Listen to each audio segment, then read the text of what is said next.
सभी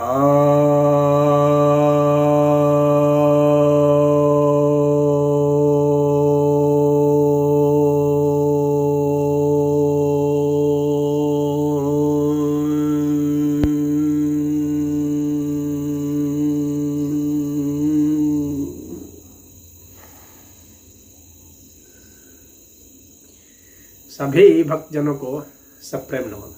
तो आज मैं आपको श्रीमद् भगवद गीता के 18 अध्याय के 12 श्लोक पर प्रवचन करने जा रहा हूँ।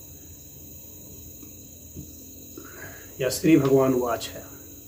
श्री भगवान कहते हैं, अनिष्टम इष्टम मिश्रम च त्रिविधम कर्मणः फलम भवत्यत्यागिनां प्रत्यनातु सन्यासिनां क्वचित्। अर्थात इष्ट, अनिष्ट और मिश्रित, ये 3 तरह के कर्म फल होते हैं। और जो अत्याग है, यानी कर्म फल का जो त्याग नहीं करने वाला मनुष्य, वह जब मर जाता है, प्रेत्य यानी मरने के बाद,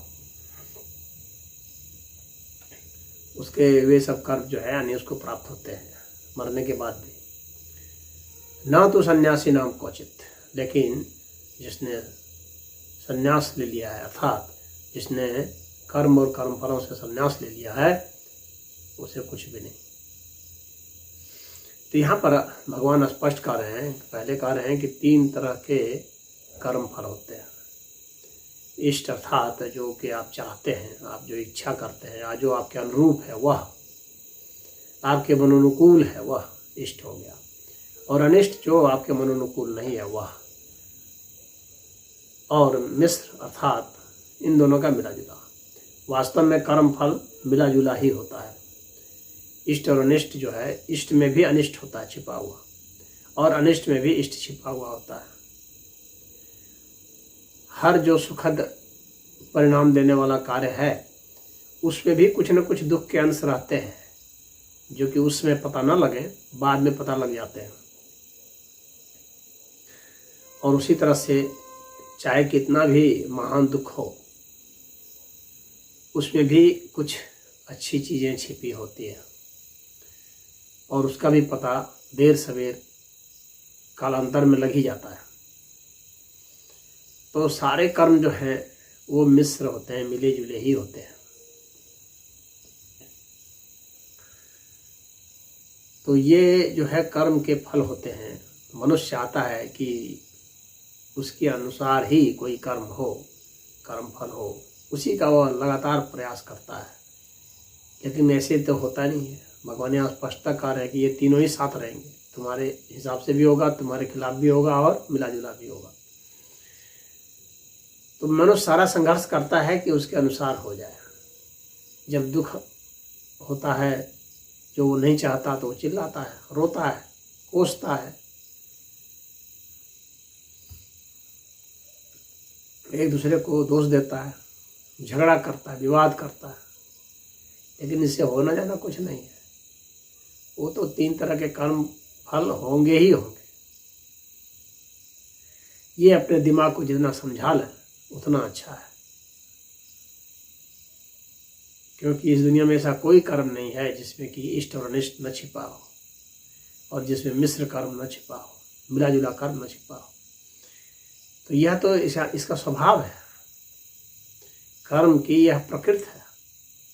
तो जब हम इसको जान जाते हैं, तब फिर जो भी परिणाम आता है, हम उसका स्वागत ही करते हैं। चलो, प्रभु ने हमें यही कर्म दिया, और इसमें जो भी कुछ होना होगा होगा। ईश्वर की यही प्रेरणा है।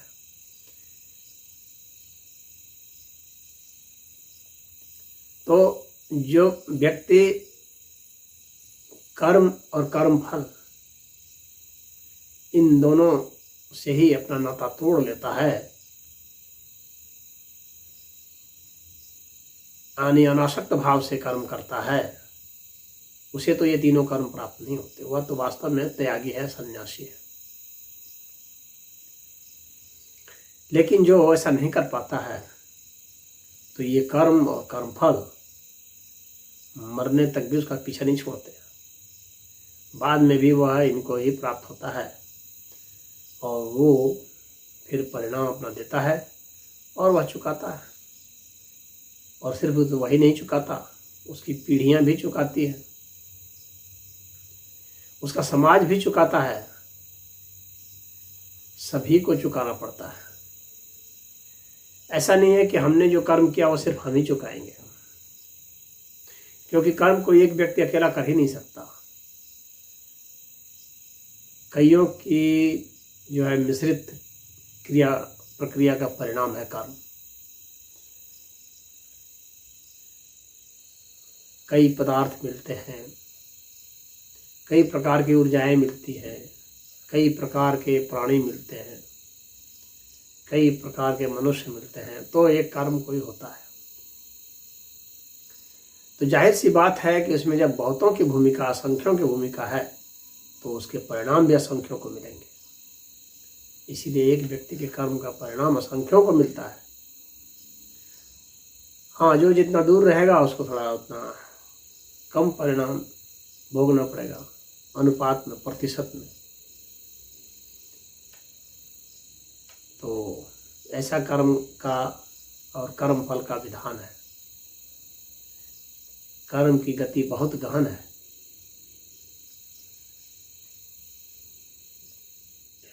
तो इसमें इतना ही।